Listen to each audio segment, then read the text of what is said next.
Assalamualaikum warahmatullahi wabarakatuh. Halo guys, halo everyone. Perkenalkan, saya Adib Sufyan Shogi. Saya mahasiswa dari Universitas Islam Negeri Sumatera Utara, tepatnya Fakultas Dakwah dan Komunikasi, jurusan Manajemen Dakwah. Pada hari ini saya ingin menjelaskan tentang materi pengertian hadis yang diampu oleh dosen Pak Muhammad Iqbal Abdul Muin. Nah, pada saat ini saya akan membahas tentang pengertian hadis secara etimologi. Hadis merupakan bentuk masdar yang berarti komunikasi, cerita percakapan baik dalam konteks agama maupun duniawi. Atau dalam konteks sejarah biasa kita sebut tentang peristiwa ataupun sejarah kejadian aktual. Kemudian penggunaan dalam bentuk kata sifat adjektif mengandung arti yang pertama yaitu al-jadid, yaitu sesuatu yang baru. Kemudian yang kedua yaitu al-khobar, yaitu berita ataupun yang dipercakapkan, dipindahkan dari seseorang ke orang lain. Kemudian yang ketiga yaitu al-qorib, yaitu sesuatu yang dekat. Kemudian menurut M.M. Azami, penggunaan kata hadis dari sudut kebahasaan dalam Al-Quran itu ada 4. Yang pertama komunikasi religius, itu pesan yang berupa dalam Al-Quran, sebagaimana terdapat dalam Quran surah Az-Zumar ayat 23. Kemudian yang kedua yaitu cerita duniawi atau kejadian pada alam umumnya, sebagaimana terdapat dalam Quran surah Al-An'am ayat 68. Yang ketiga cerita sejarah atau historical stories, sebagaimana terdapat dalam Quran surah At-Toha ayat 9. Yang keempat yaitu rahasia atau percakapan yang masih hangat, itu sebagaimana terdapat dalam Quran surah At-Tahrim ayat 3. Kemudian secara terminologi, ahli hadis, ahli ushul fikih, mereka berbeda pendapat, memberikan pengertian tentang hadis. Di kalangan ahli hadis sendiri ada beberapa definisi yang mereka simpulkan. Contohnya seperti hadis itu yaitu segala perkataan Nabi, perbuatan, bahkan al-hiwalnya. Nah teman-teman, ada 3 hal yang memiliki kesamaan dengan hadis.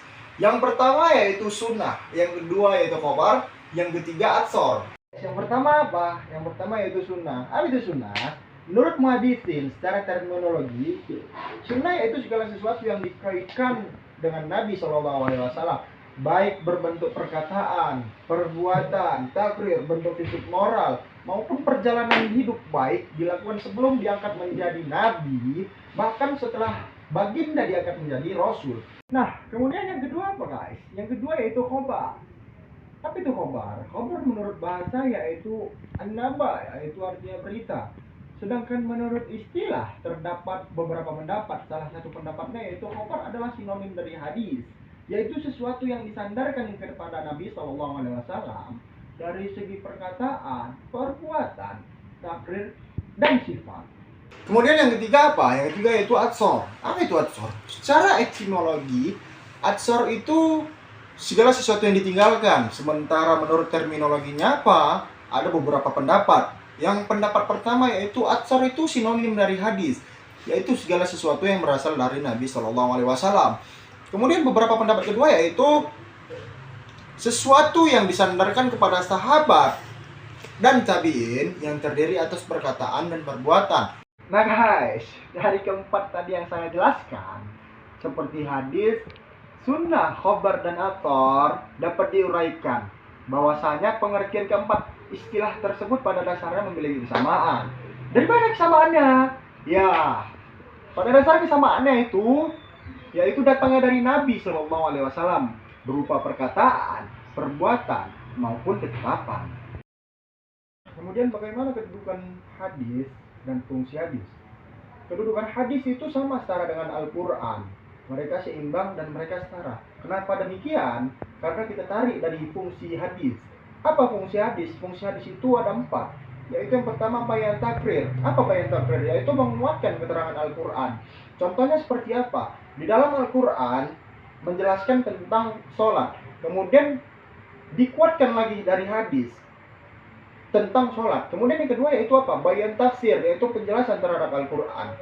Contohnya seperti apa? Di dalam Al-Quran menjelaskan tentang sholat. Kemudian di dalam hadis, dia menjelaskan tentang apa itu sholat, tentang bagaimana itu sholat, tentang hakikat sholat, dan segala-segala sesuatu tentang sholat.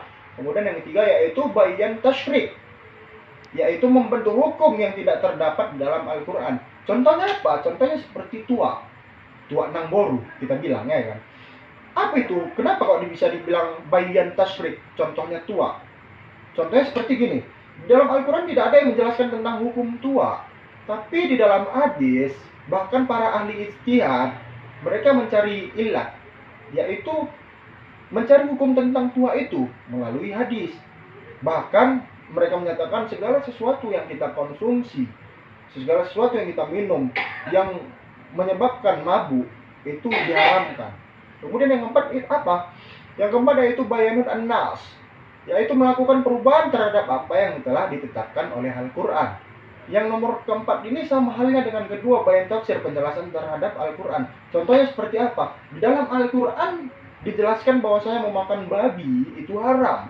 Tapi di dalam bayanut an-nas, dalam hadis, mereka menjelaskan tentang bagaimana yang haram bisa menjadi halal. Contohnya seperti apa?